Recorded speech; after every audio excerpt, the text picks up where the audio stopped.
dans cette nouvelle édition de votre magazine Les Grandes Lignes. Dans ce numéro, nous vous proposons une rétrospective de l'exposition Waves of Interconnectedness qui se tenait au Codan Arts Center du 1er au 23 octobre 2025. Cette exposition s'inscrivait dans le cadre d'un symposium de IWAF ou International Women Artists Federation.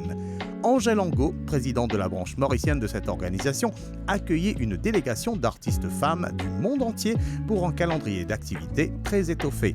À l'agenda était aussi une journée dédiée à un axe social. Lors de cette occasion, une partie de cette délégation internationale faisait escale dans les locaux de Carpe Diem, ONG basée à Port-Louis, fondée par Angèle Angot elle-même. Cette ONG se spécialise dans l'art-thérapie. C'est là que nous avons rencontré quelques représentantes de différentes branches de l'organisation IWAF pour un échange sur l'art et sur la condition féminine.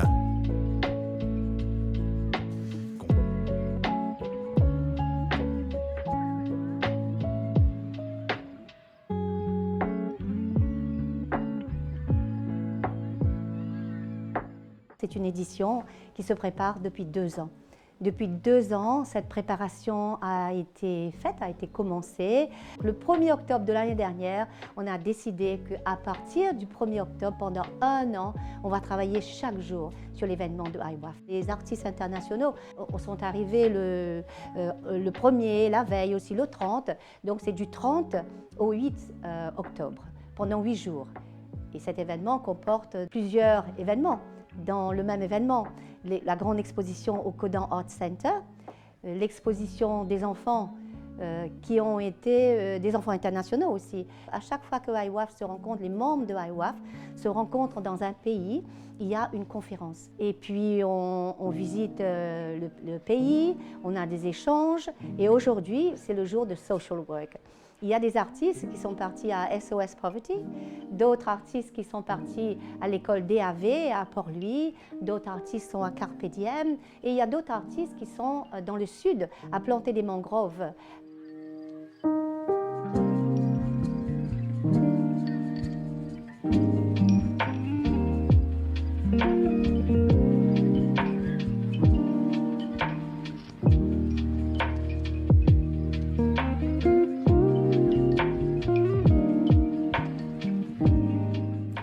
So I'm chair of IWAF UK since 1999 when I exhibited in Thailand. I mostly do painting, I do some live art sometimes as well, and I also trained as a social worker as well as an artist. So I've done a lot of community art projects. For example, I worked in a secondary school with some boys, some who were very close to be getting expelled. And I said to the head teacher, could I do a project with them? So I got some male artists in as well and I coordinated this project. This is the first time that IWAF has had an exhibition in Mauritius, and it's also the first time when my colleague Sue have been to Mauritius as well, and we were very excited to come. We were met so warmly by all of IWAF committee, IWAF Mauritius committee. Such lovely big smiles and welcoming, and we really felt invited and supported during being here. Of course, we've got the exhibition at the lovely Codan Art Centre. I just loved the building itself. You know, as soon as we walked in, it's just really quite magical, all the circles going up to the ceiling.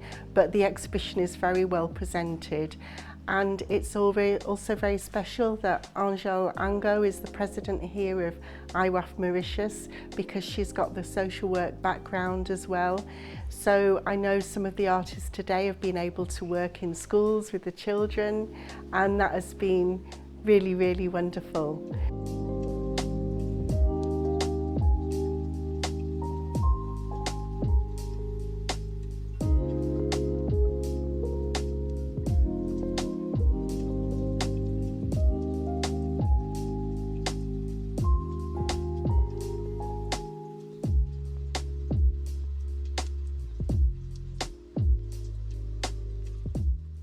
Well, the Australian IWAF women, which we have roughly 10 members, I've known them all for many years from a community centre called the Box Hill Community Arts Centre, which is in Melbourne, and we all met there roughly 25 years ago, where we were all teaching children with disabilities, adults with disabilities. So we're in Australia, most of us in IWAF are artists and art teachers, and we've all worked a lot with people with many disabilities.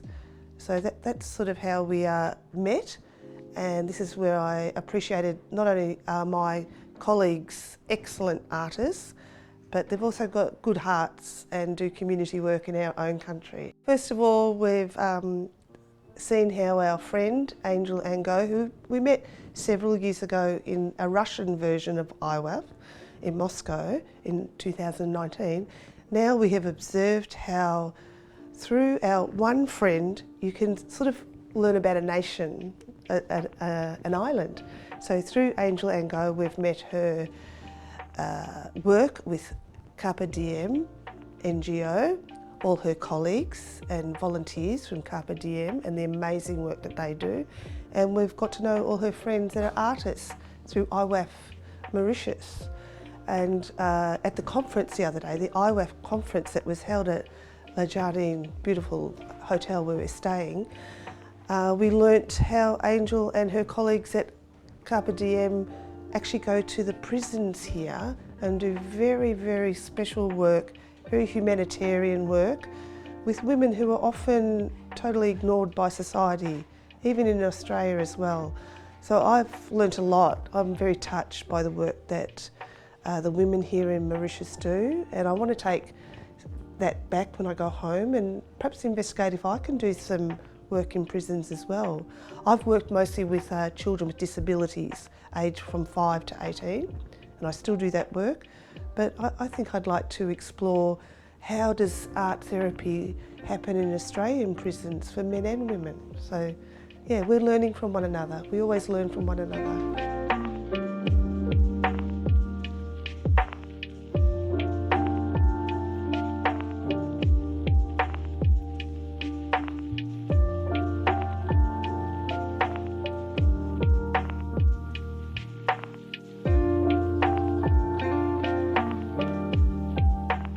Le destin a voulu que nous soyons ici à Carpe Diem, qui est Il n'y a pas aussi, de hasard. voilà, qui est aussi finalement une autre facette de votre action, parce que Oui. bien sûr, autant que présidente de IWAF, vous êtes aussi justement fondatrice de Carpe Diem, donc nous sommes dans un espace assez particulier. Parlez-moi de cela et de ce que cela représente justement d'accueillir des artistes dans cet espace. Oui, et comme aujourd'hui, comme je vous ai dit, c'est le jour de social work, donc il y a Carpe Diem qui reçoit des artistes aussi.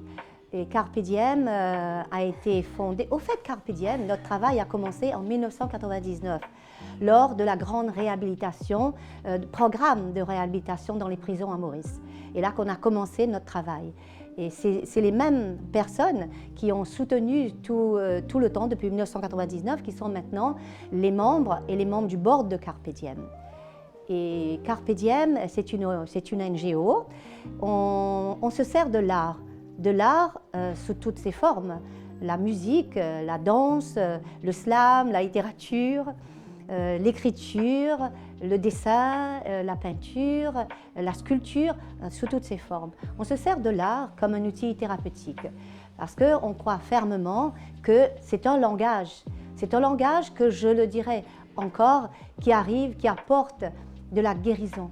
Et la guérison, ce n'est pas parce que la personne est malade. Non, mais la guérison, c'est dans la guérison de tous les jours de notre vie. C'est qu'on arrive à être vu, on arrive à avoir ce qu'on dit le self-esteem. Et on travaille aussi à la prison. Et notre travail à la prison est un travail vraiment essentiel pour nous à la prison.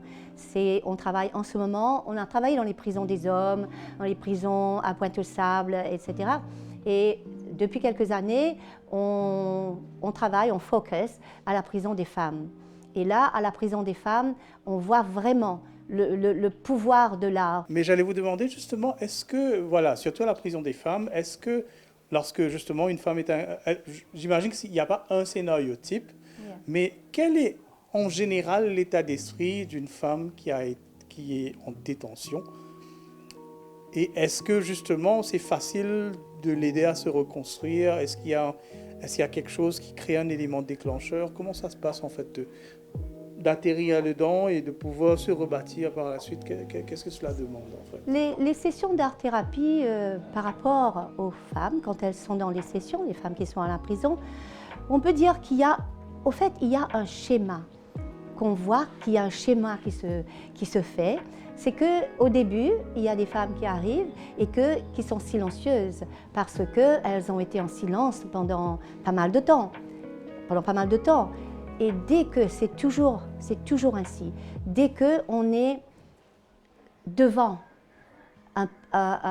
une page blanche ou qu'on est devant une toile et qu'il y a des couleurs, il y a des pinceaux, il y a des crayons de couleur, il y a des pastels, et que dès qu'on arrive à prendre avec nos mains, de toucher ces outils, comme on dit thérapeutiques, à toucher la couleur, et que dès que la couleur fait une trace sur le papier, déjà on est en connexion. On est en connexion avec qui au fait? On est en connexion avec nous-mêmes, parce que le papier est toujours un miroir.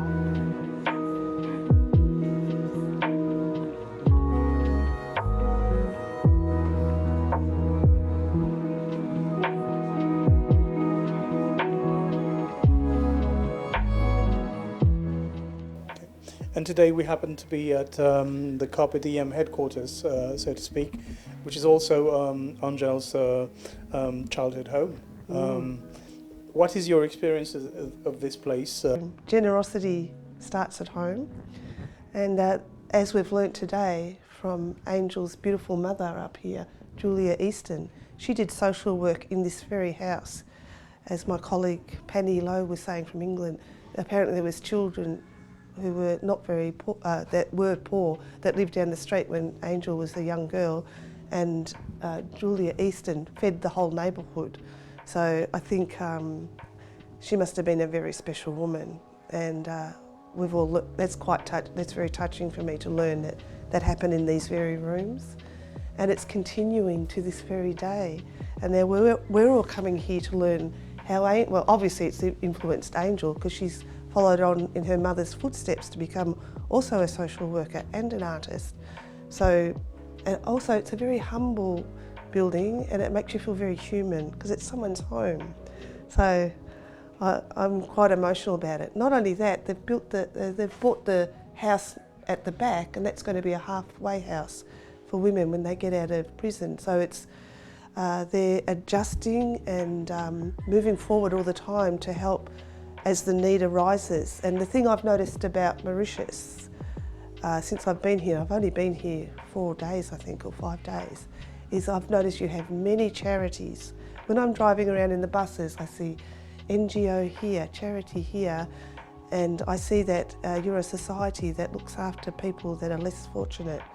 I think as soon as we came in through the doorway, we could feel the living, breathing fabric of the building and the history here, because we understand that it was where Angel grew up and that her mother was an amazing person looking after people in the local community, particularly the children, and doing lots of art and social work here.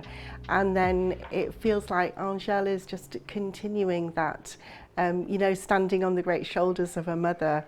And we can just feel it here, and with the artwork that's up, some lovely weaving we've seen, some, you know, lovely paintings that are really expressing the hearts of the women who've done them and the children.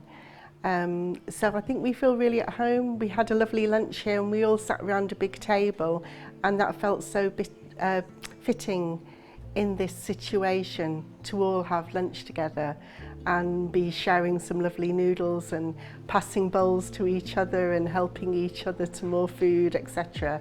It feels like the heart of what has been happening here for many, many years.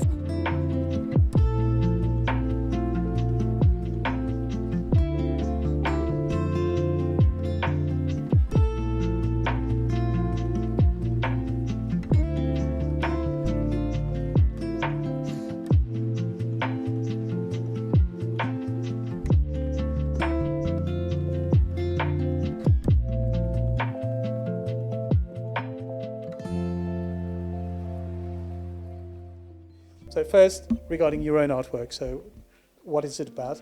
What is it saying? So the whole exhibition, Waves of Interconnection, it really feels like my artwork has come to the right place, because I've been very captivated by jellyfish, because they've older than the dinosaurs as a species. So my painting's called Ancient Beacons of the Ocean, because they're fluorescent, and I really like jellyfish because they flex and move and go with the flow. There's a lot of things happening out in the world at the moment, and I think we need to have that flexibility, as well as them be very beautiful creatures as well. So it feels like we have all flexed and moved our way over here to Mauritius, and of course we're surrounded by the Indian Ocean. So it feels very fitting. But I also did this artwork because at the moment there's a documentary just come out called Ocean with David Attenborough, and in his 100th year it's a message of hope that how we can save the planet for humans is by protecting the oceans, because the kelp forests produce more oxygen than all the trees on Earth, for example. So we need to protect the oceans much more. Not just pollution, but not like exploiting the ocean. Do you feel that as a whole the exhibition has also a common voice? Yes, I think in various different forms. I mean, there's ceramics, there's textiles, painting, some sculpture as well, 3D work, and they're all expressing how we're actually all interconnected, whether it's with one another, with the natural world, or with maybe our ancestors.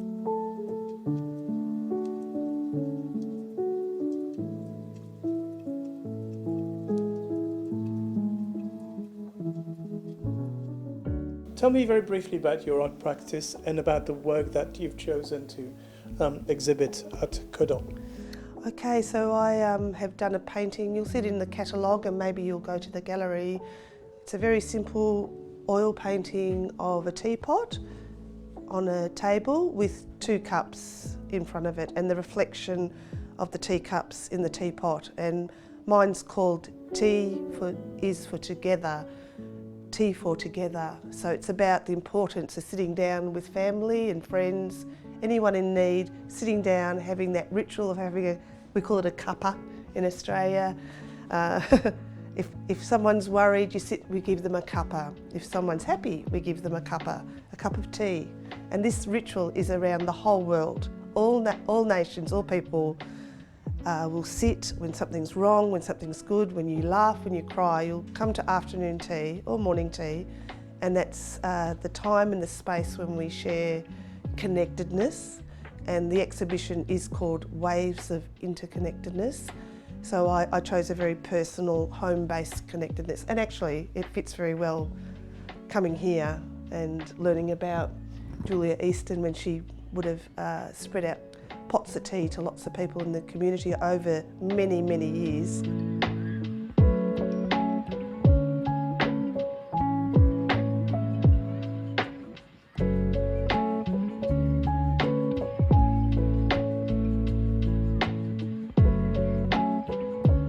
Obviously, this whole exhibition carries a very feminine voice with multiple dimensions, obviously.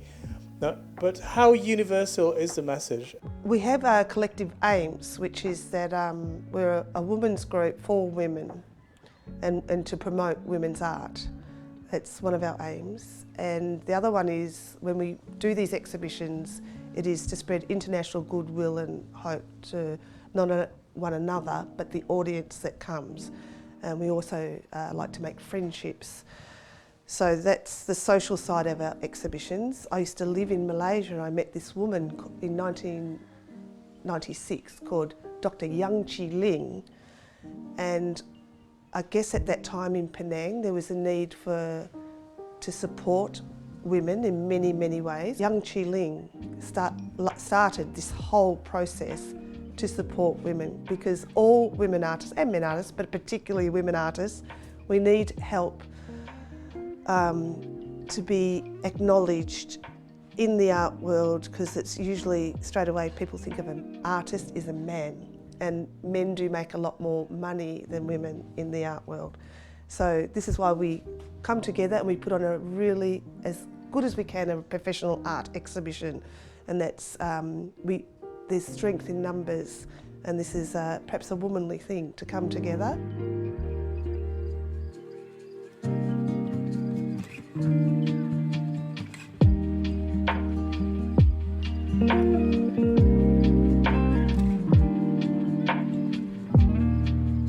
Est-ce que vous pensez que ce message, bon, bien sûr, c'est une voix féminine assez forte, collective, mais est-ce que justement cette exposition a un message universel, un côté inclusif aussi? Je pense que c'est une exposition que je pourrais dire universelle. C'est pas parce que les femmes qui ont proposé des tableaux que c'est une exposition féminine. Le thème de notre exposition, c'est Waves of Interconnectedness. On voit, quand j'ai été voir moi aussi chaque œuvre, on peut voir dans certaines œuvres, on peut voir des feelings de maternité, des feelings de la vision des femmes, qui est tout à fait normal, on s'attend aussi à ça. Mais c'est universel dans la mesure où le message est universel.